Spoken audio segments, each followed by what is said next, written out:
Capítulo 10 do livro Em Seus Passos, O que Faria Jesus? De Charles M. Sheldon, obra em domínio público. Leitura em voz alta. Se alguém me serve, siga-me. João 12:26. Era quase meia-noite quando terminou a reunião no retângulo. Gray ficou ainda grande parte da madrugada de domingo, orando e conversando com um pequeno grupo de convertidos, que na grande experiência de sua nova vida interrogavam o evangelista com uma ansiedade tal que era impossível abandoná-los.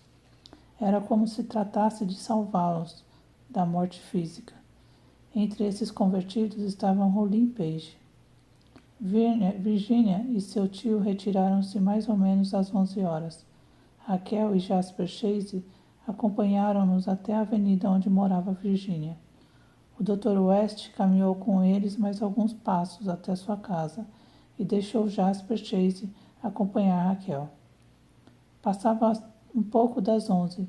Ao soar a meia-noite, Jasper Chase, sentado em seu quarto, olhava seus papéis sobre a escrivaninha, repassando na mente a última meia hora com dolorosa persistência. Declarara seu amor a Raquel, e ela não lhe dera esperanças. Seria difícil conhecer qual o impulso que o movera naquela noite. Ceder aos seus sentimentos, sem qualquer receio das consequências. Tão certo estava da afeição da moça. Procurava relembrar a expressão do seu rosto, enquanto lhe falara. Nunca a vira tão bela e nunca se sentira tão fascinado por ela como nesta noite. Enquanto a Raquel cantava, Jasper não viu nem ouviu mais ninguém. Resolveu lhe dizer, quando estivessem a sós, que não podia mais viver sem seu amor. Percebia agora, muito tarde, que a compreendera mal ou que não escolhera bem a ocasião para declarar-se. Julgara que a moça começava a votar-lhe afeição, pois não era segredo entre eles que a heroína do primeiro romance de Jasper representava a Raquel e o herói era ele mesmo. Ambos se amam no livro, e a jovem não se ofendera com isso. Ninguém mais sabia disso. Os nomes e as circunstâncias não os traíam. Só Raquel percebeu, quando Jasper lhe enviou um exemplar do livro, o seu amor por ela e não se zangou. E, depois disso, havia já passado quase um ano. Agora, ele recordava com todas as particularidades a cena que se passara entre ambos. Lembrava-se mesmo de que principiara a falar justamente no lugar onde, poucos dias antes, encontrara Raquel com Rollin Page, e recordava-se de sua curiosidade em saber o que este lhe dizia. Raquel, disse Jasper, e era a primeira vez que a tratava com essa familiaridade. Não sabia até esta noite quanto a amo. Para que esconder por mais tempo o que você pode ler em meus olhos? Você sabe que a amo, como a própria vida. Não lhe poderia ocultar, mesmo que quisesse. A jovem estremeceu, e esse foi o primeiro sinal de recusa. Ela o deixara falar e não lhe voltara a face. Olhava direto para a frente.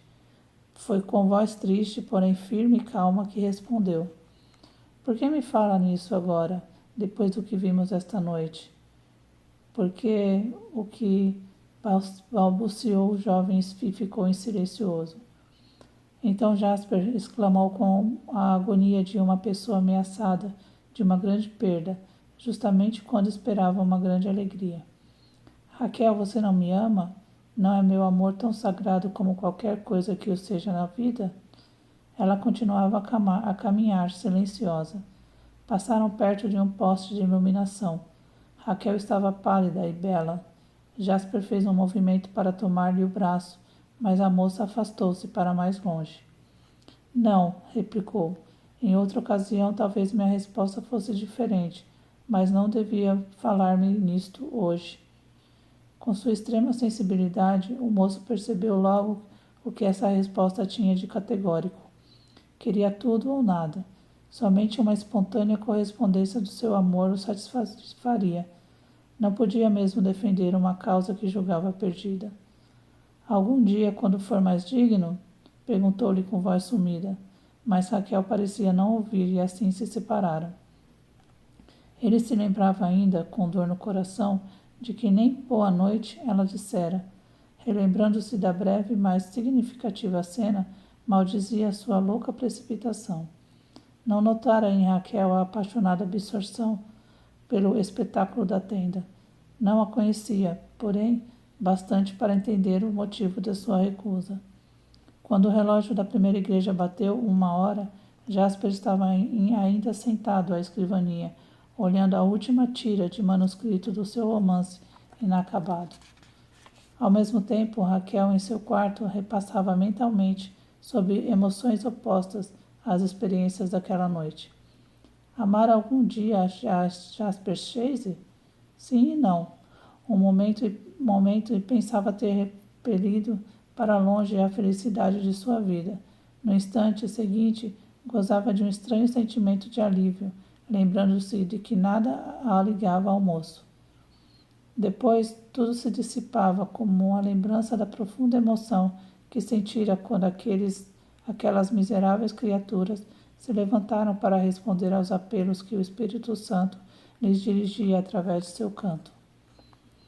Quando ouviu Jasper pronunciar seu nome e percebeu que lhe estava falando de amor, sentiu por ele uma repulsa repentina, pois não soubera respeitar os acontecimentos sobre-humanos a que tinham assistido. Sentia que não era tempo de pensar em outra coisa senão na divina glória dessas conversões. A lembrança de que, enquanto cantava com uma grande paixão provocada pelo desejo de arrancar do pecado aquele povo que enchia a tenda, Jasper a escutava absorvido unicamente em seu amor. Perturbava-a como a uma profanação por parte de ambos. Não poderia explicar seus sentimentos, mas sabia que, se o jovem lhe não tivesse falado naquela noite, continuaria a ser para ele a mesma que tinha sido antes. Quais eram realmente as suas disposições? Teria se enganado? Foi à estante e tirou o livro que Jasper lhe oferecera. Corava quando lia certas passagens, já muitas vezes lidas, e que sabia terem sido escritas com referência a ela. Leu-as de novo, entretanto não a tocavam fortemente. Fechou o livro e deixou-o sobre a mesa. Seus pensamentos o levaram a outra visão da tenda. Aquelas faces de homens e mulheres iluminadas pela primeira vez pela glória do Espírito. Apesar de tudo, como era bela a vida. A completa regeneração revelada no olhar daquela gente, outrora depravada, embriagada e vil, e que agora se ajoelhava para se consagrar a uma vida pura e cristã. Era certamente uma prova da existência de algo de sobre-humano no mundo. Via o rosto de Rollin Page ao lado daquele miserável arrancado do lodo. Recordava como se estivesse vendo outra vez. Virginia chorando e enlaçando com seus braços o irmão.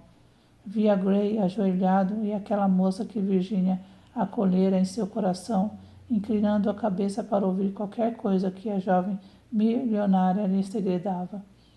Todos esses quadros desenhados pelo Espírito Santo na tragédia da vida humana avivavam-se na memória de Raquel, memória tão recente que em seu quarto parecia encerrar todas as personagens e seus movimentos. Não, não, exclamou em voz alta. Ele não tinha o direito de falar-me daquele modo depois de tudo aquilo. Devia respeitar o lugar onde nossos pensamentos deviam estar. Estou certa de que não o amo. Pelo menos não o amo bastante para dar-lhe minha vida. E de novo esqueceu Jasper, para pensar nas cenas de que fora testemunha. Diante da evidente intervenção do espírito, nas reuniões da tenda, tudo se dissipava nas sombras, mesmo o grande amor de um moço ardente. Os habitantes de Raymond despertaram domingo de manhã, pensando nos extraordinários fatos que começavam a revolucionar os hábitos frequentes da cidade. O procedimento de Alexander Powers com relação às fraudes da Estrada de Ferro provocaram grande sensação, não só em Raymond, mas em todo o país. As modificações diárias de Norman na direção de seu jornal abalaram a sociedade e causaram mais comentários do que qualquer acontecimento político. A notícia de que Raquel ia todas as noites cantar no retângulo causou grande espanto e excitou a admiração de todas as suas amigas. O procedimento de Virginia Page, abandonando os círculos mundanos e assistindo às reuniões do retângulo todas as noites com Raquel, forneceu assunto para muita tagarelice. A atenção geral concentrava-se nessas personagens, muito bem conhecidas, mas em muitas outras famílias e círculos sociais e comerciais davam-se fatos muito estranhos. Quase 100 pessoas na primeira igreja comprometeram-se de fazer o que Jesus faria, e o resultado foi uma série de ações inauditas. A cidade toda estava agitada como nunca estivera antes. Os acontecimentos da semana culminaram com a notícia logo divulgada de que perto de 50 dos piores tipos do retângulo se tinham convertido na tenda, juntamente com Olin Page, o moço elegante da sociedade e dos clubes. A impressão causada por todas essas coisas tornou a primeira igreja naquela manhã pronta para ouvir qualquer grande verdade. Talvez a congregação de nada se admirasse tanto como da transformação operada no seu pastor, desde que lhes propusera a imitação do exemplo de Jesus. A expressão dramática de seus sermões não os impressionava mais, e nada na sua atitude ou na sua linguagem lembrava as maneiras estudadas e o sorriso de satisfação que o caracterizavam tão poucas semanas antes. Os sermões tornaram-se uma mensagem. Já não os declamava, porém os transmitia com um amor, uma energia, uma paixão, um anelo, uma humildade que faziam esquecer o orador e deixavam em lugar dele somente uma voz falando da parte de Deus. Suas orações eram diferentes de quaisquer que o povo tivesse ouvido antes. Eram muitas vezes interrompidas e notavam-se uma ou duas frases sem gramática. Quando se esquecera Maxwell, assim de si mesmo, numa oração, a ponto de cometer tais erros, ele que tinha grande cuidado na correção absoluta de sua linguagem, seria possível que houvesse, na negligência de seu estilo, uma repreensão ao fraseado elegante das belas orações do passado? Não, provavelmente não era isso. Somente na intensidade de seu desejo de levar seu rebanho à verdade. Não cuidava mais do esmero de suas frases, e verdade era que nunca orara tão eficazmente. Há ocasiões em que o sermão tem um poder e um valor devidos antes das suas condições do auditório do que à força dos seus argumentos ou ao modo por que é pronunciado. Os ouvintes de Maxwell estavam justamente em disposições propícias para ouvi-lo pregar contra o alcoolismo, de acordo com seu programa da semana anterior. Não tinha nada de novo para dizer acerca da influência maléfica das tabernas de Raymond. Que novos fatos poderiam apresentar? Não tinha ilustrações mais convincentes que as usuais sobre o poder do álcool na política e nos negócios. Que poderia ele dizer além do que geralmente falavam os oradores da União Pró-Temperança? O poder de sua mensagem advinha não só do fato insólito de ser uma pregação contra os botequins, mas também da impressão daqueles acontecimentos todos, que haviam estarrecido o povo da cidade. Maxwell apresentou o alcoolismo como nunca o fizera nos 10 anos de seu pastorado, não só como um inimigo dos pobres e tentados, mas também como inimigo da igreja e da vida comercial da cidade. Falava com uma liberdade que revelava sua profunda convicção de que Jesus falaria assim. Terminando, exortou o povo a lembrar-se da vida nova que começava no retângulo. Aproximava-se a eleição regular das autoridades municipais. A limitação do comércio do álcool seria um dos principais fatores desta eleição.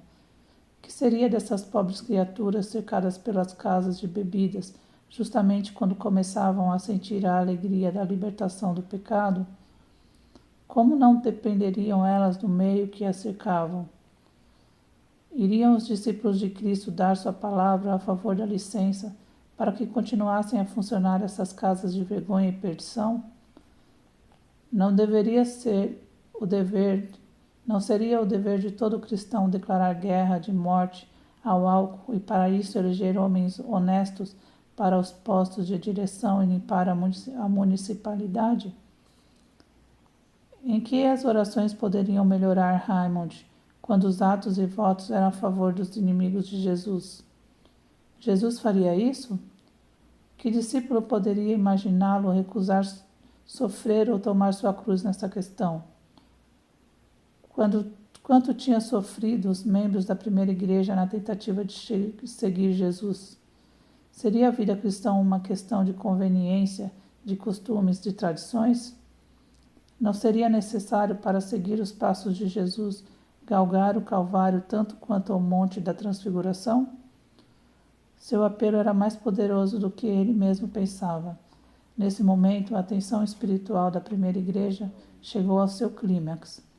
A imitação de Jesus, começada pelos voluntários alistados em seu serviço, operava como fermento na comunidade inteira, e Maxwell ficava admirado se não pudesse sondar o profundo desejo que tinha seu povo de tomar a cruz de Cristo. Enquanto ele falava nessa manhã, antes de terminar, muitos homens e mulheres murmuravam as mesmas palavras apaixonadas de Raquel, a sua mãe. Desejo fazer alguma coisa que me custe sacrifício pessoal. Tenho sede de morrer, de sofrer alguma coisa. Realmente, Mazzini tinha razão quando disse que não há apelo tão poderoso como este. Vinde e sofrei. O culto terminou, o grande auditório saiu e de novo Maxwell se achou diante dos voluntários reunidos na sala de leitura, como nos 2 domingos anteriores. Novos crentes alistaram-se nesse dia.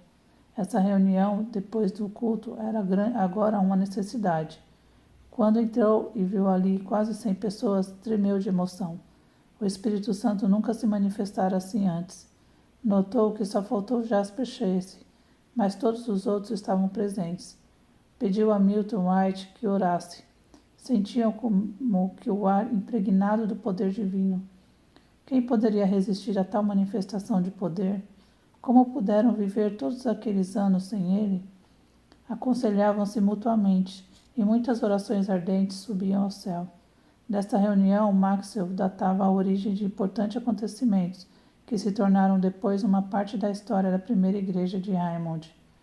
Quando finalmente se retiraram, todos estavam sob a profunda impressão da glória que há no poder do Espírito. Que possamos aplicar essa palavra no nosso dia a dia.